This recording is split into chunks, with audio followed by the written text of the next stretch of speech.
Grabe, nakakawa si Hercules, nahulog siya sa grooming area.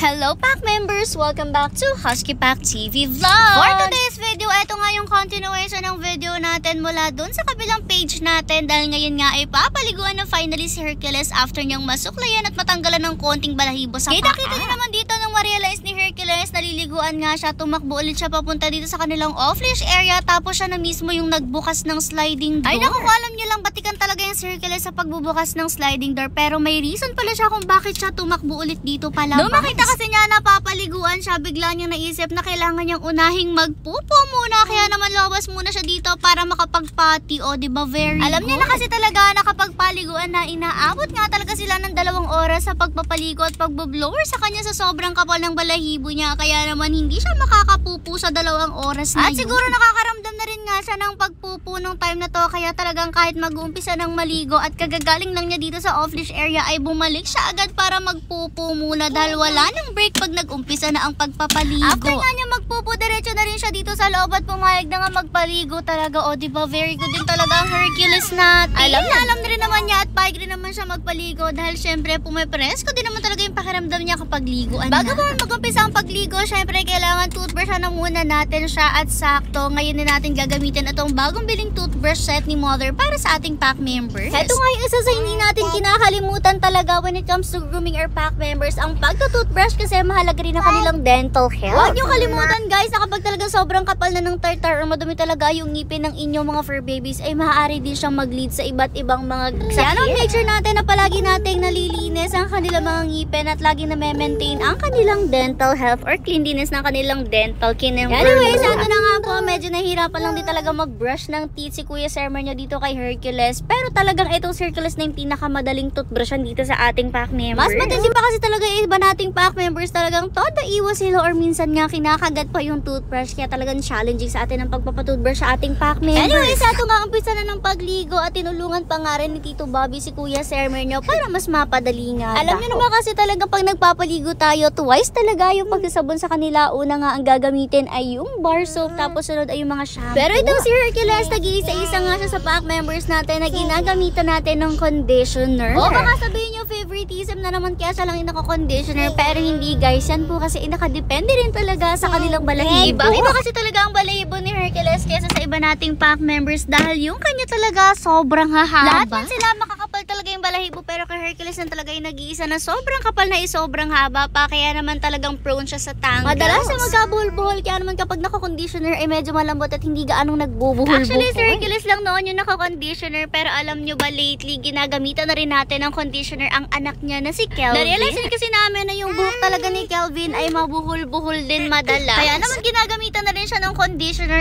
Syempre nagmana siya sa kanyang daddy na si Hercules na gano'n rin nga ang balahibo, sobrang haba. Anyways, balik na tayo sa video. Bali tumulong na rin nga si Mother ng time na to, tapos siya nga nagkuskus ng tenga ni Hercules habang si Tito Bobby at si Kuya Sermer yung nagtuloy sa pagpapaligo sa kanya. Malaking bagay na rin nga na sobrang bait itong si Hercules kapag pinaliliguan kasi sa tagal pa naman ng pagpapaligo sa kanya, siguradong mauutas yung nagpapaligo kung malikot pa siya. Madalas rin yung nangyayari kapag blower time na ay talaga nakakatulog na rin na tumihiga na nga itong si Hercules, pero this time nahulog talaga siya dyan dahil napatapak siya dun sa shampoo. Alam niyo ba, feel kong dapat talagang gagawin ni Hercules na sisilip lang siya, pero dun siya napatapak sa shampoo na yon, tapos dumulas yung shampoo kaya nahulog na rin siya pababa. Buti na lang nga at patayo rin naman yung pagkahulog niya, kaya hindi na rin naman siya talaga nasaktan. Na nga, natapos na rin siyang paliguan dito. Syempre, in-sprayan pa nga siya ng pabango, talagang asbok na asbok ang bango niya dito. Fresh na fresh siya, talagang napakalambot na rin ang balahibo. Nung pagkababa naman sa kanya, idiniretso na rin nga siya sa loob ng mansion para makapahinga na rin siya, pero may sumunod nga sa kanyang batang makulit. Ay naku, alam niyo lang, sobrang nagwawala ang batang to kasi gusto nga niyang sundan agad si Hercules, kaya naman dito na siya pinapasok sa loob ng cage para makapahinga na rin si Hercules. Kita nyo nga dito kung gaano kabait si Hercules sa mga bata kasi gusto rin talaga siya ng mga bata, kahit nga itong si Skyler. Gusto nga ni Skyler dito kay Hercules ay nasasakyan niya, tapos hindi nagagali talaga si Hercules. Kawawa tuloy yung Hercules, yung bigat ng batang to. Anyways, binigyan na rin nga ng tubig si Hercules dito for the inom na rin nga siya, kaya naman ilabas ko na rin ng Junakis ko dahil gusto